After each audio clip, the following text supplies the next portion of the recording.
Assalamualaikum warahmatullahi wabarakatuh. Bismillahirrahmanirrahim. Ashhadu an la ilaha illallah wa ashhadu anna Muhammadar Rasulullah. Allahumma sholli ala sayyidina Muhammad wa ala ali sayyidina Muhammad.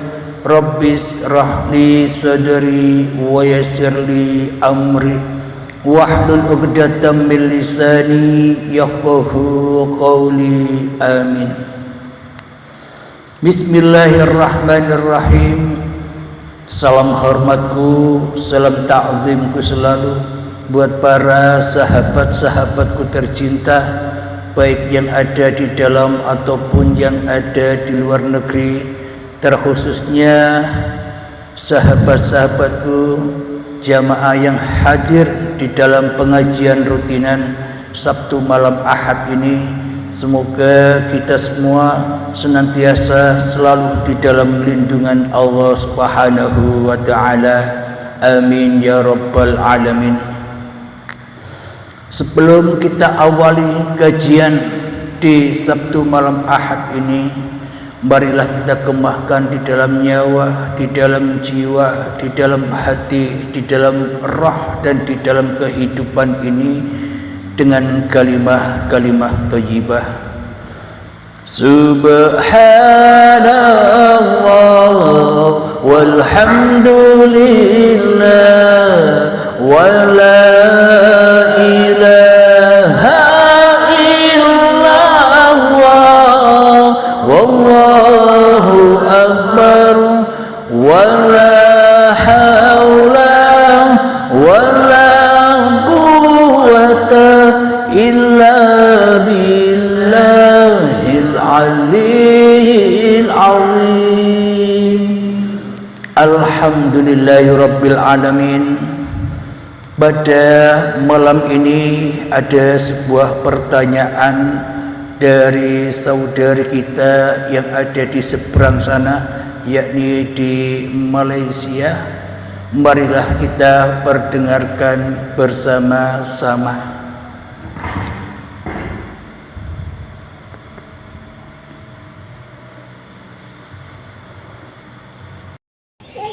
Assalamualaikum warahmatullahi wabarakatuh. Nama saya Nurul Rahayu daripada Malaysia. Ingin bertanyakan satu soalan kepada Tuan Guru. Adakah rasa yang selama ini kita rasa diri kita, rasa di dalam diri yang selama ini kita rasa adalah kita, sebenarnya itu Allah? Mohon penjelasan dan bimbingan. Assalamualaikum warahmatullahi wabarakatuh. Warahmatullahi wabarakatuh. Pertanyaan yang sangat indah. Apakah selama ini rasa yang aku rasakan ini adalah rasanya Allah? Alhamdulillahirabbil alamin. Araftu rabbi bi rabbi. Aku mengenal Tuhanku dengan Tuhanku. Yang bisa merasakan Allah, ya Allah. Bila masih ada diri manusia di dalam hati kita, maka selamanya kita tak akan merasakan rasanya Allah. Karena selama ini yang wujud, yang nyata, yang hidup di dalam hati kita masihlah diri manusia kita, maka selamanya kita tak bakal mengenal rasa-rasanya Allah sebelum kita bertemu dengan Allah. Namun bila kita sudah bertemu tatap muka dengan Allah, maka itulah yang dimaksud rasa Allah. Bagaimanakah caranya? Sebab di dalam akidah agama seluruh umat manusia, apapun agamanya, apapun golongannya, apapun alirannya, maka yang dikatakan sebuah agama itu awaluddin ma'rifatullah. Jadi awal sebuah agama, awal kita ingin masuk agama apa saja, kita wajib tahu dulu. Tahu kepada siapa? Tahu kepada siapakah Allah. Jadi bila kita belum tahu siapakah Allah yang sebenar-benarnya Allah, maka kita tak dianggap masuk agama. Karena agama di sisi Allah itu bukan Islam. Islam yang sesebutan saja itu, Islam yang hanya kata-kata Islam itu. Agama di sisi Allah bukan Kristen, bukan Nasrani, Yahudi, Majusi dan sebagainya. Agama di sisi Allah itu adalah kembalinya hamba kepada Tuhannya. Itulah agama di sisi Allah. Inna dina indallahil Islam. Sesungguhnya agama di sisi Allah itu adalah ketika hati manusianya sudah selamat menuju kepada Tuhannya. Itulah yang dimaksud Islam. Itulah yang dimaksud selamat. Tapi bila hati kita tidak menuju kepada Allah, tapi hati kita hanyalah menuju kepada hawa nafsu diri kita sendiri di dalam hati kita, yang merasa paling wujud daripada wujudnya Allah, yang merasa paling hidup daripada hidupnya Allah, yang merasa berkuasa daripada kuasanya Allah. Bagaimana mungkin kita dikatakan beragama, agamanya Allah, sedangkan sementara di dalam hati kita, kita yang jadi Allah. Maka selamanya kita tak akan pernah merasakan rasanya Allah bila rasa hawa nafsu kita ini masih wujud, bila rasa hawa nafsu kita ini masih hidup, bila rasa hawa nafsu kita ini masih berkuasa atas diri kita, di hati kita, maka semua rasa-rasa yang dirasakan yaitu rasanya hawa nafsu kita sendiri. Yang mana semua rasa-rasa hawa nafsu ini adalah sia-sia belaka. Rasa hawa nafsu inilah lembah dosa itu. Maka wahai umat manusia, apapun agamanya, apapun golongannya, apapun alirannya, sembahlah Tuhanmu yang telah menciptakan kamu. Lalu bagaimana mungkin kita bisa menyembah, mengabdi kepada Tuhan yang menciptakan diri kita? Wong kita selama ini seolah-olah yang menciptakan hidup kita sendiri. Kita sendiri selama ini seolah-olah yang menciptakan badan-badan kita sendiri. Apa buktinya? Seolah-olah kitalah yang menciptakan hidup, kitalah yang menciptakan badan. Apa buktinya? Semua gerak aktivitas kita seolah-olah hanya kita yang berkuasa, hanya kita yang mampu. La haula wala quwata illa linafsi, bukan bila binafsi. Kekuatan daya upaya masih milik manusianya, maka rasa-rasa itu ya rasa manusianya. Jadi bagaimanakah cara merasakan rasanya Allah itu? Maka man arafa nafsahu, barang siapa mengenal dirinya. Bagaimanakah cara kita mengenal diri kita? Kita mengenal diri kita yang tak wujud. Kita mengenal diri kita yang gaib. Kita mengenal diri kita yang tak punya kuasa apapun. Kita mengenal diri kita yang mati.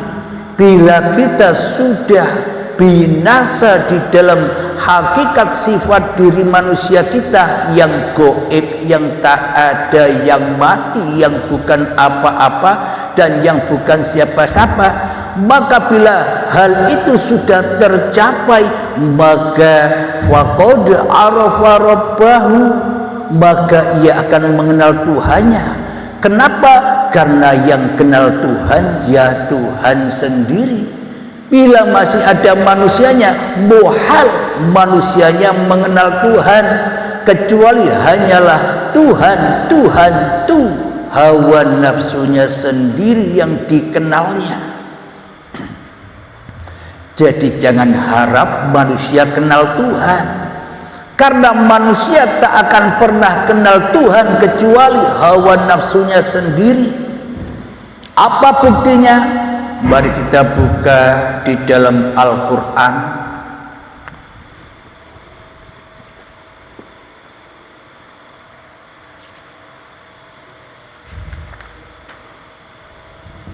Surat Al-Jasiyah ayat yang ke-23. A'udzu billahi minasy syaithanir rajim. Bismillahirrahmanirrahim. Afara'aita man ittakhadha ilahahu hawahu wa adallahu Allahu ala ilmin wa khatama ala sam'ihi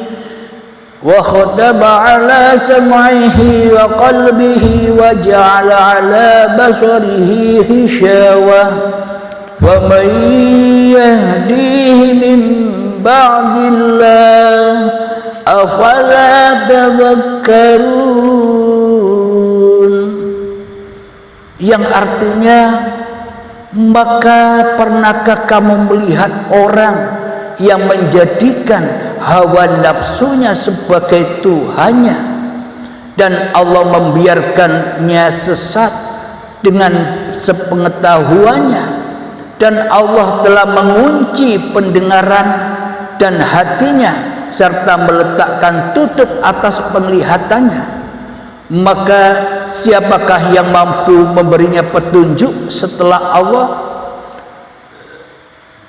Allah membiarkannya sesat, mengapa kamu tidak mengambil pelajaran? Inilah orang-orang yang mengambil hawa nafsunya sebagai Tuhannya.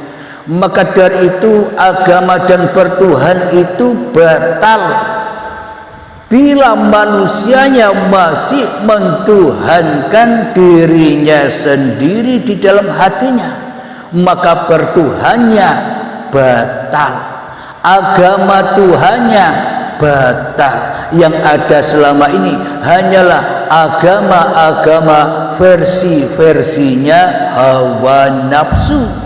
Ada yang sesebutan Islam, Nasrani, Kristen, Yahudi, Majusi, Sabiin dan sebagainya. Itu hanya sesebutan-sesebutan agama saja, sehingga manusia terdogma dengan hukum-hukum agama-agama yang ada di dalamnya, sehingga malah manusia jauh dari Tuhannya, malah manusia tersesat. Di situ diutus untuk mencari Tuhan, malah tersesat bermain-main dengan hukum-hukum agama itu sendiri. Kenapa semua itu terjadi? Karena manusia menjadikan hawa nafsunya sebagai sesembahannya, Tuhan yang selain Allah. Maka rasa yang ada di dalam hati kita ya rasa hawa nafsu, ya rasa iblis, ya rasa setan, ya rasa jin yang terbuat dari api. Selalu panas hawa nafsu ini. Jadi rasa yang dirasa oleh diri kita selama ini, bila kitanya masih ada, yaitu rasa manusianya yang selama ini ingkar kepada Tuhannya, yang selama ini selalu mensekutukan di dalam hatinya manusia dengan Tuhannya, seolah-olah Tuhan disaingi oleh manusianya. Kenapa Tuhan kok disaingi oleh manusianya? Karena manusianya lebih wujud di dalam hatinya daripada Tuhannya, sedangkan Tuhannya gaib. Kalau gaib itu kan berarti tidak ada, tidak hadir. Maka takkan mungkin manusia bisa menyembah yang tak ada. Takkan mungkin manusia menyembah yang gaib. Takkan mungkin manusia bisa menyembah yang tak hadir. Jadi bila ingin menyembah, mengabdi kepada Tuhan, hadirkanlah, wujudkanlah, hidupkanlah, nyatakanlah hanya Allah yang ada di dalam hati kita. Ketika kitanya binasa di dalam uripe Allah, maka bila hanya Allah yang ada, maka itulah rasanya Allah. Apa rasanya Allah? Rasanya Allah itu jais. Jais itu sakarepe dewe. Allah berkuasa melakukan apa saja. Allah menghendaki menunjukkan manusianya, Allah menghendaki menyesatkan manusianya. Bagi Allah tak ada masalah, bagi Allah tak ada komentar. Kenapa? Karena Allah sendiri yang berbuat. Namun bila di dalam hati kita masih penuh dengan komentar-komentar, ini salah apa benar ya, ini aku atau Allah ya, ini lakuku apa lakunya Tuhan ya, ini rasaku apa rasanya Tuhan ya. Selamanya manusia masih merasakan keakuan dirinya yang lebih nyata daripada akunya Allah, karena manusianya belum mau ngalah, belum mau kalah terhadap Tuhannya. Jadi bagaimanakah cara merasakan Allah itu? Ya, cara merasakan Allah itu ya pegang eratlah sifat-sifat manusiamu. Jangan engkau pegang sifat-sifat Tuhanmu. Katanya Allah wujud kidam baqa mukhalafatul hawadithi biyamuhu binafsi wadaniya kudrat irada ilmu hayat sama' basar kalam qadiran muridan aliman hayyan sami'an basiran mutakalliman. Sifat wajib 20-nya Allah sudah kita garong, sudah kita rampok sebagai sifat wajibnya diri manusia kita. Apa buktinya? Wujud. Seolah-olah di dalam hati kita hanya kitalah yang paling wujud. Allahnya ada, Allahnya tidak ada. Jadi kebalik iman akidah kita selama ini. Di dalam tatanan agama sudah dijelaskan wujud wajib bagi Allah, wujud wajib bagi Tuhan itu wujud ada. Dan kebalikannya sifat muhalnya Allah yang tak mungkin bagi Allah, kebalikan dari sifat wujud adalah ada, tidak wujud atau tidak ada. Tapi sifat muhalnya Allah yang mestinya wajib dipegang erat oleh makhluknya, tapi makhluknya tidak mau menjadi makhluk. karena makhluknya ingin jadi Tuhan terus, yang merasa dirinya yang paling wujud. Allahnya Adam. Ini kan iman dan akidah yang terbalik. Bagaimana mungkin kita bisa merasakan rasanya Allah bila masih kita yang wujud, kita yang jadi Tuhan di dalam hati kita? Inilah dari akidah saja sudah salah. Dari segi keyakinan, segi iman saja sudah salah. Kita lebih iman, kita lebih yakin, kita lebih percaya bahwa diri kita saja yang wujud di dalam hati kita. Allah gaib saja, Allah tidak laku. Bagaimana mungkin kita bisa merasakan rasanya Allah, sementara Allah kita singkirkan di dalam hati kita?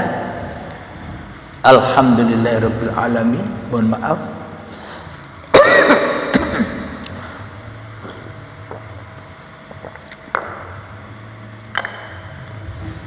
Itu sifat wujud. Dari sifat wujud saja salah kita mengimani, mengakidai, apalagi sifat yang selanjutnya. Yang awal saja salah, ya salah semua. Syahadatnya saja salah, ya salah semua. Sholatnya, puasanya, zakatnya, haji, umrohnya, dan ibadah-ibadah yang lain, ya salah semua. Kenapa? Karena salah Tuhan. Yang kedua, sifat kita dahulu. Allah yang berhak dahulu daripada kita. Kita ini kudus baru, hadis kudus baru. Akan tetapi logikanya di dalam hati kita, kita yang selama ini merasa lebih dahulu daripada dahulunya Allah. Apa buktinya? Anda baru masih mau mencari Tuhan. Berarti Anda lebih dahulu daripada adanya Allah, iya kan? Tuhannya baru dicari. Berarti sifat dahulunya Allah sudah dirampas oleh dahulunya makhluk. Jadi ketika makhluknya, manusianya sudah sadar baru mencari Tuhan. Bila sudah terkena musibah baru mencari Tuhan. Berarti selama ini yang dahulu itu kita apa Allah? Allah kita dudukkan sebagai sifat yang baru, kudus. Bagi siapa? Bagi hawa nafsu. Selama ini hawa nafsunya kan yang menjadi Tuhan. Bila demikian iman akidah kita, bagaimana mungkin kita bisa merasakan rasanya Allah? Allahnya saja beda.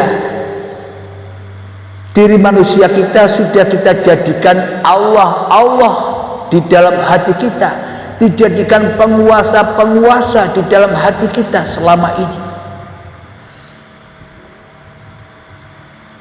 Yang ketiga, sifat baqo, kekal. Sedangkan kebalikannya adalah fana, rusak. Jadi kita selama ini ingatan kita kepada hawa nafsu kita sendiri seolah-olah lebih kekal daripada ingat kepada Allah. Allah, ingat kepada Allahnya selalu rusak dan rusak, kacau. Kenapa? Karena iman akidahnya masih kepada hawa nafsunya sendiri. Orang-orang yang menjadikan hawa nafsunya sebagai Tuhan bagi diri manusianya.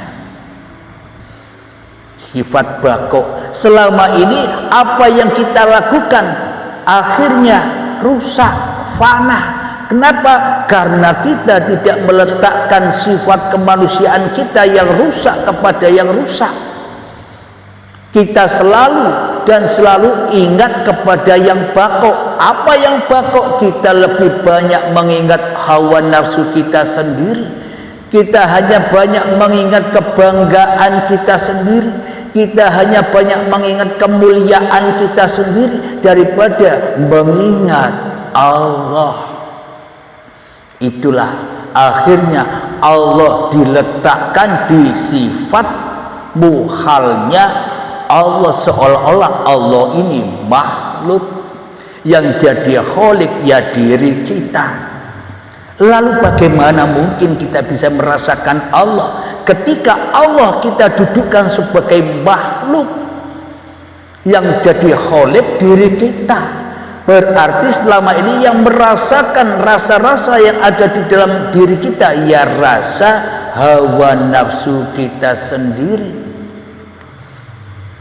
Alhamdulillahirabbil alamin. Semoga saya dan semoga kita semua, meskipun hanya sebentar, semoga pemaparan ini bisa dipahami bagaimanakah rasa Allah dan rasa hawa nafsu ini. Hanya sahabat-sahabat yang sudah mengikuti bimbingan-bimbingan baiatlah yang bisa merasakan. Kenapa? Karena bimbingan baiat itu adalah belajar mati. Bila mati diri manusianya, maka siapakah yang merasakan? Bila mati diri manusianya, lalu siapakah yang bertindak tanduk? Bila mati diri manusianya, maka siapakah yang merekayasa kehidupan ini? Kalau bukan panggung sandiwaranya, uripe Allah sendiri. Alhamdulillahirabbil alamin. Semoga saya dan semoga kita semua senantiasa selalu di dalam bimbingan Allah Subhanahu wa taala.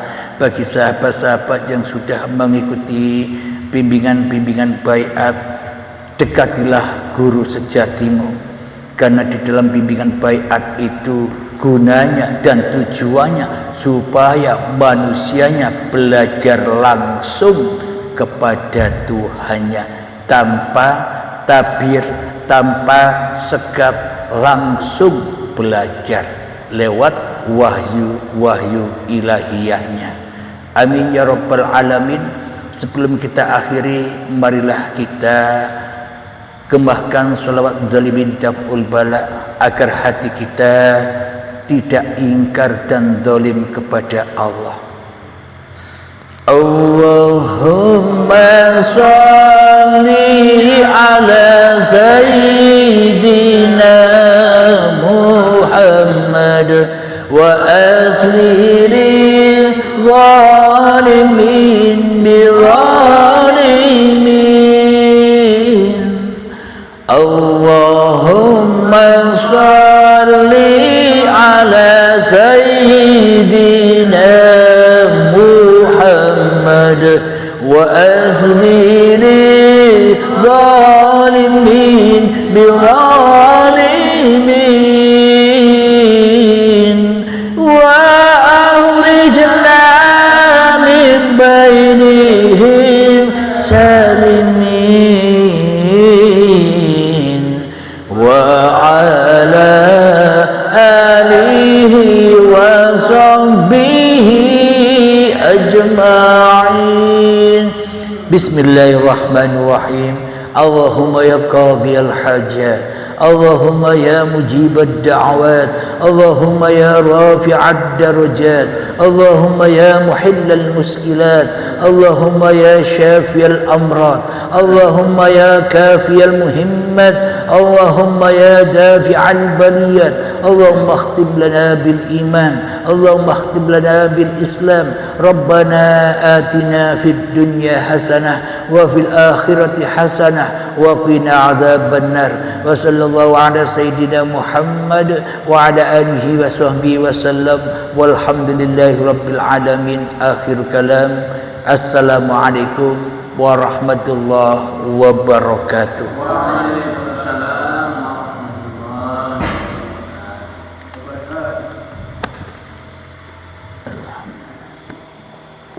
Bang Ates sehat?